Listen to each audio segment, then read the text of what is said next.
ನಮ್ಮ ಜೊತೆಗೆ ಸಚಿವರಾಗಿರುವಂಥ ದಿನೇಶ್ ಗುಂಡೂರಾವ್ ಅವರಿದ್ದಾರೆ. ಸರ್, ಈಗ ಹನಿ ಟ್ರ್ಯಾಪ್ ವಿಚಾರ ಭಾರಿ ಚರ್ಚೆಗೆ ಕಾರಣ ಆಗ್ತಾರೆ. ಇದನ್ನು ಯಾವ ರೀತಿ ನೋಡ್ತೀರಿ ಸರ್? ನೋಡಿ, ತನಿಖೆ ಮಾಡೋದಕ್ಕೆ ಗೌರ್ಮೆಂಟ್ ರೆಡಿ ಇದೆ. ದೂರ ಬಂದ ನಂತರ ತನಿಖೆ ಮಾಡಿಸ್ತಾರೆ. ಒಬ್ಬ ಸಿಟ್ಟಿಂಗ್ ಮಿನಿಸ್ಟರ್ ಬ್ಲೇಮ್ ಮಾಡ್ತಾರೆ, ಇದನ್ನು ಹೆಂಗೆ ಹೇಳ್ತೀರಿ? ನೋಡ್ರಿ, ಇವೆಲ್ಲ ಸುಮ್ಮನೆ ಯಾವುದಾದ್ರು ಗಾಳಿ ಸುದ್ದಿಗೆ ನಾವು ಮಾತಾಡೋಕ್ಕಾಗೋದಿಲ್ಲ. ಅವರು ಈಗ ರಾಜಣ್ಣವ್ರು ಹೇಳಿದ್ದಾರೆ, ಅವರು ಒಂದು ದೂರನ್ನು ನೀಡಿದ ನಂತರ ಏನು ಕ್ರಮ ತಗೊಳ್ಬೇಕು ಹೋಮ್ ಮಿನಿಸ್ಟರ್ ಸ್ಪಷ್ಟವಾಗಿ ನೆನ್ನೆನೇ ಹೇಳಿದ್ದಾರೆ. ಇವತ್ತು ಅದನ್ನು ಅಗತ್ಯತೆಯೇ ಇರಲಿಲ್ಲ. ಆದರೆ ಇವತ್ತು ಆಯುರ್ವೇದ ಬಗ್ಗೆ ಚರ್ಚೆ ಆಗಬಾರ್ದು. ಯಾಕಂದರೆ ಮೊನ್ನೆ ರಾಜ್ಯಪಾಲರ ಭಾಷಣದಲ್ಲಿ ಮುಖ್ಯಮಂತ್ರಿಯವರು ಉತ್ತರ ಕೊಟ್ಟ ಮೇಲೆ ವಿರೋಧ ಪಕ್ಷದವ್ರಿಗೆ ಅದಕ್ಕೆ ಪ್ರತ್ಯುತ್ತರ ಕೊಡೋಕ್ಕಾಗಲಿಲ್ಲ. ಇವತ್ತು ರಾಜ್ಯಪಾಲರ ಬಜೆಟ್ ಮೇಲೆ ಆಯುರ್ವೇದ ಮೇಲೆ CM ಅವರು ಭಾಷಣ ಹೇಗಾದರೂ ಮಾಡಿ ತಪ್ಪಿಸ್ಬೇಕು ಅಂತ ಇದನ್ನು ಉಪಯೋಗಿಸ್ಕೊಂಡಿದ್ದಾರೆ. ಇದನ್ನು ಒಂದು ಪಕ್ಷದ ವಿಚಾರ ಏನಲ್ಲ ಇದು, ಅಲ್ವಾ? ಇದು ಒಂದು ಸಮಸ್ಯೆ. ಸದನದಲ್ಲಿ ಪ್ರಸ್ತಾಪ ಮಾಡೋದ್ರ ಹಿಂದೆ CM ಕೈವಾಡ ಇದೆ ಅಂತ ಅಶೋಕ್ ಹೊಸ ಬಾಂಬ್ ಸಿಡಿಸಿದ್ದಾರೆ. ಅವ್ರು ಏನು ಬೇಕಾದ್ರೂ ಮಾತಾಡ್ತಾರೆ. ಅಶೋಕ್ ಅವರು ಅವರ ಒಂದು ಶರೀರಕ್ಕೆ ಇಂಜೆಕ್ಟ್ ಮಾಡುವಂಥ ಪ್ರೊಸೆಸ್ಸಲ್ಲಿ ಯಾರಿದ್ರು, ಯಾವ ಪಕ್ಷದವರಿದ್ದರು, ಅಲ್ವಾ? ಆ ಥರ 108 ಸಮಸ್ಯೆಗಳಿದೆ. ಆ ವಿಷಯ ಬೇರೆ. ಇದಕ್ಕೆ ರಾಜಕೀಯ ತರುವಂಥ ಅವಶ್ಯಕತೆ ಏನಿಲ್ಲ.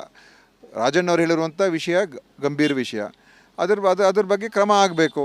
ಕ್ರಮ ತಗೊಳ್ಳೋಕೆ ಸರ್ಕಾರ ರೆಡಿ ಇದೆ, ಅಷ್ಟೇ, ಇನ್ನೇನಿಲ್ಲ. ಸರ್, ಇದು ಕಾಂಗ್ರೆಸ್ ವರ್ಸಸ್ ಕಾಂಗ್ರೆಸ್ ಆಗ್ತಿದೆಯಾ ಅಂತ BR ಪಾಟೀಲ್ ಅವರು ರಾಜೀನಾಮೆ ಕೊಡೋದಕ್ಕೆ ಮುಂದಾಗಿದ್ದಾರೆ. ಅದು ಅವ್ರಿಗೆ ಈ ಥರ ಬೇಸರ ಆಗಿರ್ಬೋದು. ಈ ಥರ ಎಲ್ಲ ಯಾಕೆಂದರೆ ಅವರು ಸೂಕ್ಷ್ಮ ವ್ಯಕ್ತಿ. ಇಂಥ ಒಂದು ವಿಷಯಗಳು ಆಗಬಾರ್ದು. ಇವತ್ತು ನಾವು ನೋಡ್ತಾ ಇದ್ದೀವಲ್ಲ, ಎಷ್ಟೊಂದು ಈ ಥರ ನಡೆದಿದೆ, ಘಟನೆಗಳು ನಡೆದಿದೆ ತಾನೇ. ಅದಕ್ಕೋಸ್ಕರ ಇದು ಒಂದು ಸಾಮಾಜಿಕ ಪಿಡುಗು ಮತ್ತು ಒಂದು ಸಮಾಜದಲ್ಲಿ ಇಂಥ ಒಂದು ಸನ್ನಿವೇಶಗಳು ನಿಜವಾಗಲೂ ಆಗಬಾರ್ದು. ಆದರೆ ಇದೆಲ್ಲ ನಡೀತಾ ಇರುವಂಥದ್ದು ರಾಷ್ಟ್ರ ಮಟ್ಟದಲ್ಲಿ ಕೂಡ ಆಗಿದೆ. ಎಲ್ಲೊಂದು ಕಡೆ ಅನೇಕ ಉನ್ನತ ವ್ಯಕ್ತಿಗಳ ಬಗ್ಗೆ ಈ ಥರ ನಡೆದಿರ್ತಕ್ಕಂಥದ್ದು ಕೂಡ ಟ್ರ್ಯಾಪ್ ಮಾಡಿ ಅವ್ರಿಗೆ ಬ್ಲ್ಯಾಕ್ ಮೇಲ್ ಮಾಡುವಂಥ ಪ್ರಕ್ರಿಯೆಗಳು ಕೇವಲ ರಾಜಕಾರಣಿಗಳೊಬ್ಬರೇ ಅಲ್ಲ, ಬೇರೆ ಬೇರೆ ರೀತಿಯಲ್ಲೂ ಕೂಡ ಆಗಿರುವಂಥ ಅನೇಕ ಸುದ್ದಿಗಳು ನಾವು ನೋಡಿದ್ದೀವಿ, ಕೇಳಿದ್ದೀವಿ. ಅದರಿಂದ ಇದು ಈಗ ಒಂದು ದೂರ ಬಂದಾಗ ತನಿಖೆ ಮಾಡಿ ಕ್ರಮ ತಗೊಳ್ಬೇಕು. ಸರ್, ಪವರ್ ಶೇರಿಂಗ್ ಈ ಪ್ರಹಸನ ಅಂತ ಇದಕ್ಕೂ ಏನೂ ಸಂಬಂಧ ಇಲ್ಲ. ಫೈನ್. ಇದು ದಿನೇಶ್ ಗುಂಡೂರಾವ್ ಅವರ ಮಾತು.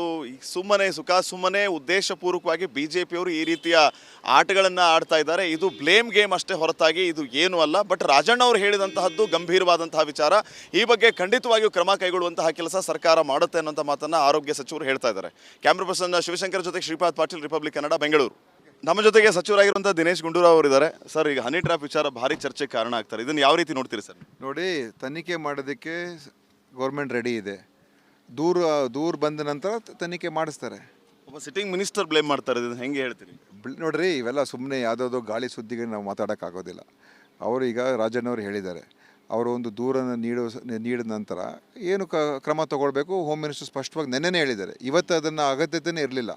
ಆದರೆ ಇವತ್ತು ಆಯುರ್ವೇದ ಬಗ್ಗೆ ಚರ್ಚೆ ಆಗಬಾರ್ದು. ಯಾಕಂದರೆ ಮೊನ್ನೆ ರಾಜ್ಯಪಾಲರ ಭಾಷಣದಲ್ಲಿ ಮುಖ್ಯಮಂತ್ರಿಯವರು ಉತ್ತರ ಕೊಟ್ಟ ಮೇಲೆ ವಿರೋಧ ಪಕ್ಷದವ್ರಿಗೆ ಅದಕ್ಕೆ ಪ್ರತ್ಯುತ್ತರ ಕೊಡೋಕ್ಕಾಗಲಿಲ್ಲ. ಇವತ್ತು ರಾಜ್ಯಪಾಲರ ಬಜೆಟ್ ಮೇಲೆ ಆಯುರ್ವೇದ ಮೇಲೆ CM ಅವರು ಭಾಷಣ ಹೇಗಾದರೂ ಮಾಡಿ ತಪ್ಪಿಸ್ಬೇಕು ಅಂತ ಇದನ್ನು ಉಪಯೋಗಿಸ್ಕೊಂಡಿದ್ದಾರೆ.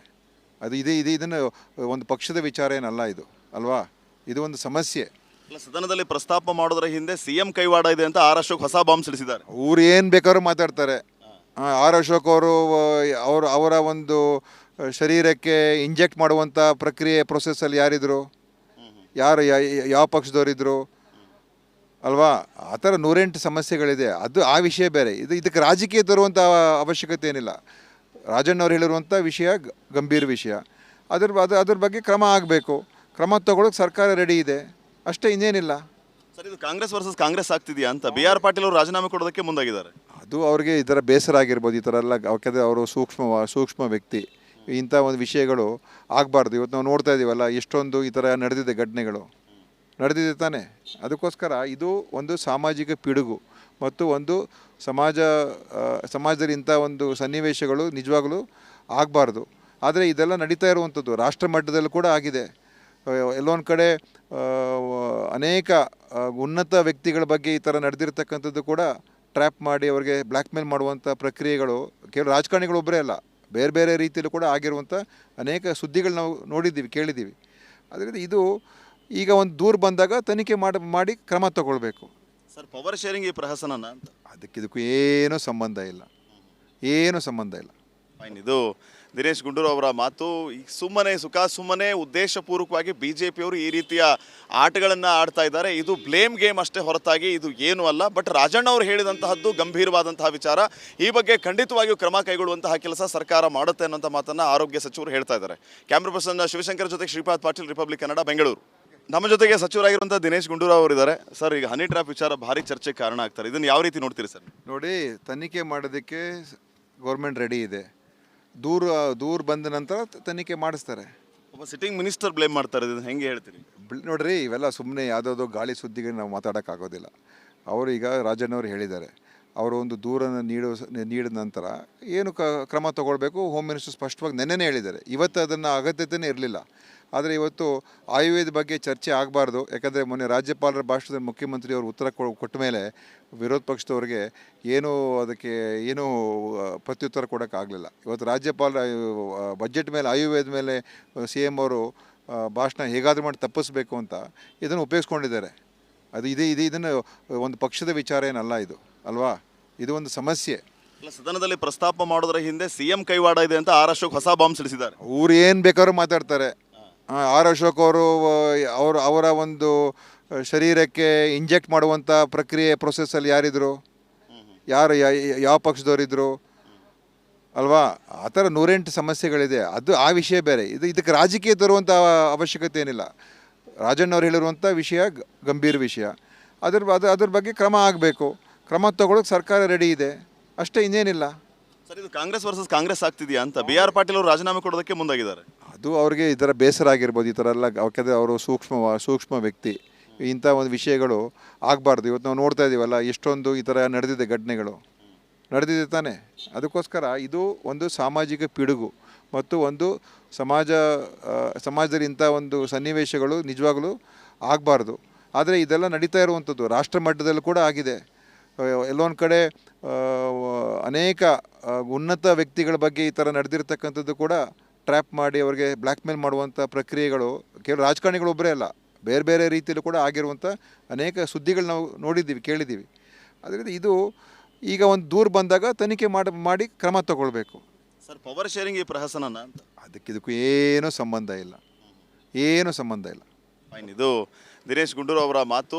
ಸುಮ್ಮನೆ ಉದ್ದೇಶಪೂರ್ವಕವಾಗಿ ಬಿಜೆಪಿಯವರು ಈ ರೀತಿಯ ಆಟಗಳನ್ನು ಆಡ್ತಾ ಇದ್ದಾರೆ. ಇದು ಬ್ಲೇಮ್ ಗೇಮ್ ಅಷ್ಟೇ ಹೊರತಾಗಿ ಇದು ಏನೂ ಅಲ್ಲ. ಬಟ್ ರಾಜಣ್ಣ ಅವರು ಹೇಳಿದಂತಹದ್ದು ಗಂಭೀರವಾದಂತಹ ವಿಚಾರ. ಈ ಬಗ್ಗೆ ಖಂಡಿತವಾಗಿಯೂ ಕ್ರಮ ಕೈಗೊಳ್ಳುವಂತಹ ಕೆಲಸ ಸರ್ಕಾರ ಮಾಡುತ್ತೆ ಅನ್ನೋಂಥ ಮಾತನ್ನು ಆರೋಗ್ಯ ಸಚಿವರು ಹೇಳ್ತಾ ಇದ್ದಾರೆ. ಕ್ಯಾಮ್ರಾ ಪರ್ಸನ್ ಶಿವಶಂಕರ್ ಜೊತೆ ಶ್ರೀಪಾದ್ ಪಾಟೀಲ್, ರಿಪಬ್ಲಿಕ್ ಕನ್ನಡ, ಬೆಂಗಳೂರು. ನಮ್ಮ ಜೊತೆಗೆ ಸಚಿವರಾಗಿರುವಂಥ ದಿನೇಶ್ ಗುಂಡೂರಾವ್ ಅವರಿದ್ದಾರೆ. ಸರ್, ಈಗ ಹನಿ ಟ್ರ್ಯಾಪ್ ವಿಚಾರ ಭಾರಿ ಚರ್ಚೆಗೆ ಕಾರಣ ಆಗ್ತಾರೆ. ಇದನ್ನು ಯಾವ ರೀತಿ ನೋಡ್ತೀರಿ ಸರ್? ನೋಡಿ, ತನಿಖೆ ಮಾಡೋದಕ್ಕೆ ಗೌರ್ಮೆಂಟ್ ರೆಡಿ ಇದೆ. ದೂರ ಬಂದ ನಂತರ ತನಿಖೆ ಮಾಡಿಸ್ತಾರೆ. ಒಬ್ಬ ಸಿಟ್ಟಿಂಗ್ ಮಿನಿಸ್ಟರ್ ಬ್ಲೇಮ್ ಮಾಡ್ತಾರೆ, ಇದನ್ನು ಹೆಂಗೆ ಹೇಳ್ತೀರಿ? ನೋಡ್ರಿ, ಇವೆಲ್ಲ ಸುಮ್ಮನೆ ಯಾವುದಾದ್ರು ಗಾಳಿ ಸುದ್ದಿಗೆ ನಾವು ಮಾತಾಡೋಕ್ಕಾಗೋದಿಲ್ಲ. ಅವರು ಈಗ ರಾಜಣ್ಣವ್ರು ಹೇಳಿದ್ದಾರೆ, ಅವರು ಒಂದು ದೂರನ್ನು ನೀಡಿದ ನಂತರ ಏನು ಕ್ರಮ ತಗೊಳ್ಬೇಕು ಹೋಮ್ ಮಿನಿಸ್ಟರ್ ಸ್ಪಷ್ಟವಾಗಿ ನೆನ್ನೆನೇ ಹೇಳಿದ್ದಾರೆ. ಇವತ್ತು ಅದನ್ನು ಅಗತ್ಯತೆಯೇ ಇರಲಿಲ್ಲ.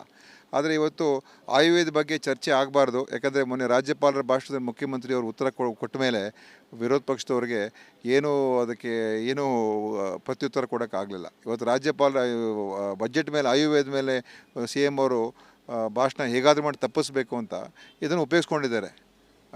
ಇದನ್ನು ಒಂದು ಪಕ್ಷದ ವಿಚಾರ ಏನಲ್ಲ ಇದು, ಅಲ್ವಾ? ಇದು ಒಂದು ಸಮಸ್ಯೆ. ಅಲ್ಲ, ಸದನದಲ್ಲಿ ಪ್ರಸ್ತಾಪ ಮಾಡೋದ್ರ ಹಿಂದೆ ಸಿಎಂ ಕೈವಾಡ ಇದೆ ಅಂತ ಆರ್ ಅಶೋಕ್ ಹೊಸ ಬಾಂಬ್ ಸಿಡಿಸಿದ್ದಾರೆ. ಅವ್ರು ಏನು ಬೇಕಾದ್ರೂ ಮಾತಾಡ್ತಾರೆ. ಆರ್ ಅಶೋಕ್ ಅವರು ಅವರ ಒಂದು ಶರೀರಕ್ಕೆ ಇಂಜೆಕ್ಟ್ ಮಾಡುವಂಥ ಪ್ರೊಸೆಸ್ಸಲ್ಲಿ ಯಾರಿದ್ರು, ಯಾವ ಪಕ್ಷದವರಿದ್ದರು, ಅಲ್ವಾ? ಆ ಥರ 108 ಸಮಸ್ಯೆಗಳಿದೆ. ಆ ವಿಷಯ ಬೇರೆ. ಇದಕ್ಕೆ ರಾಜಕೀಯ ತರುವಂಥ ಅವಶ್ಯಕತೆ ಏನಿಲ್ಲ. ರಾಜಣ್ಣವ್ರು ಹೇಳಿರುವಂಥ ವಿಷಯ ಗಂಭೀರ ವಿಷಯ. ಅದ್ರ ಬಗ್ಗೆ ಕ್ರಮ ಆಗಬೇಕು. ಕ್ರಮ ತಗೊಳ್ಳೋಕೆ ಸರ್ಕಾರ ರೆಡಿ ಇದೆ, ಅಷ್ಟೇ, ಇನ್ನೇನಿಲ್ಲ. ಸರ್, ಇದು ಕಾಂಗ್ರೆಸ್ ವರ್ಸಸ್ ಕಾಂಗ್ರೆಸ್ ಆಗ್ತಿದೆಯಾ ಅಂತ ಬಿ ಆರ್ ಪಾಟೀಲ್ ಅವರು ರಾಜೀನಾಮೆ ಕೊಡೋದಕ್ಕೆ ಮುಂದಾಗಿದ್ದಾರೆ. ಅದು ಅವ್ರಿಗೆ ಈ ಥರ ಬೇಸರ ಆಗಿರ್ಬೋದು. ಈ ಥರ ಎಲ್ಲ, ಯಾಕಂದರೆ ಅವರು ಸೂಕ್ಷ್ಮ ವ್ಯಕ್ತಿ. ಇಂಥ ಒಂದು ವಿಷಯಗಳು ಆಗಬಾರ್ದು. ಇವತ್ತು ನಾವು ನೋಡ್ತಾ ಇದ್ದೀವಲ್ಲ, ಎಷ್ಟೊಂದು ಈ ಥರ ನಡೆದಿದೆ, ಘಟನೆಗಳು ನಡೆದಿದೆ ತಾನೇ. ಅದಕ್ಕೋಸ್ಕರ ಇದು ಒಂದು ಸಾಮಾಜಿಕ ಪಿಡುಗು ಮತ್ತು ಒಂದು ಸಮಾಜದಲ್ಲಿ ಇಂಥ ಒಂದು ಸನ್ನಿವೇಶಗಳು ನಿಜವಾಗಲೂ ಆಗಬಾರ್ದು. ಆದರೆ ಇದೆಲ್ಲ ನಡೀತಾ ಇರುವಂಥದ್ದು ರಾಷ್ಟ್ರ ಮಟ್ಟದಲ್ಲೂ ಕೂಡ ಆಗಿದೆ. ಎಲ್ಲೊಂದು ಕಡೆ ಅನೇಕ ಉನ್ನತ ವ್ಯಕ್ತಿಗಳ ಬಗ್ಗೆ ಈ ಥರ ನಡೆದಿರ್ತಕ್ಕಂಥದ್ದು ಕೂಡ ಟ್ರ್ಯಾಪ್ ಮಾಡಿ ಅವರಿಗೆ ಬ್ಲ್ಯಾಕ್ ಮೇಲ್ ಮಾಡುವಂಥ ಪ್ರಕ್ರಿಯೆಗಳು ಕೇವಲ ರಾಜಕಾರಣಿಗಳೊಬ್ಬರೇ ಅಲ್ಲ, ಬೇರೆ ಬೇರೆ ರೀತಿಯಲ್ಲೂ ಕೂಡ ಆಗಿರುವಂಥ ಅನೇಕ ಸುದ್ದಿಗಳು ನಾವು ನೋಡಿದ್ದೀವಿ, ಕೇಳಿದ್ದೀವಿ. ಅದರಿಂದ ಇದು ಈಗ ಒಂದು ದೂರು ಬಂದಾಗ ತನಿಖೆ ಮಾಡಿ ಕ್ರಮ ತಗೊಳ್ಬೇಕು. ಸರ್ ಪವರ್ ಶೇರಿಂಗ್ ಈ ಪ್ರಹಸನನ ಅಂತ ಇದಕ್ಕೂ ಏನೂ ಸಂಬಂಧ ಇಲ್ಲ, ಏನೂ ಸಂಬಂಧ ಇಲ್ಲ. ಫೈನ್. ಇದು ದಿನೇಶ್ ಗುಂಡೂರಾವ್ ಅವರ ಮಾತು. ಈಗ ಸುಮ್ಮನೆ ಉದ್ದೇಶಪೂರ್ವಕವಾಗಿ ಬಿಜೆಪಿಯವರು ಈ ರೀತಿಯ ಆಟಗಳನ್ನು ಆಡ್ತಾ ಇದ್ದಾರೆ. ಇದು ಬ್ಲೇಮ್ ಗೇಮ್ ಅಷ್ಟೇ ಹೊರತಾಗಿ ಇದು ಏನೂ ಅಲ್ಲ. ಬಟ್ ರಾಜಣ್ಣ ಅವರು ಹೇಳಿದಂತಹದ್ದು ಗಂಭೀರವಾದಂತಹ ವಿಚಾರ. ಈ ಬಗ್ಗೆ ಖಂಡಿತವಾಗಿಯೂ ಕ್ರಮ ಕೈಗೊಳ್ಳುವಂತಹ ಕೆಲಸ ಸರ್ಕಾರ ಮಾಡುತ್ತೆ ಅನ್ನೋಂಥ ಮಾತನ್ನು ಆರೋಗ್ಯ ಸಚಿವರು ಹೇಳ್ತಾ ಇದ್ದಾರೆ. ಕ್ಯಾಮ್ರಾ ಪರ್ಸನ್ ಶಿವಶಂಕರ್ ಜೊತೆ ಶ್ರೀಪಾದ್ ಪಾಟೀಲ್, ರಿಪಬ್ಲಿಕ್ ಕನ್ನಡ, ಬೆಂಗಳೂರು.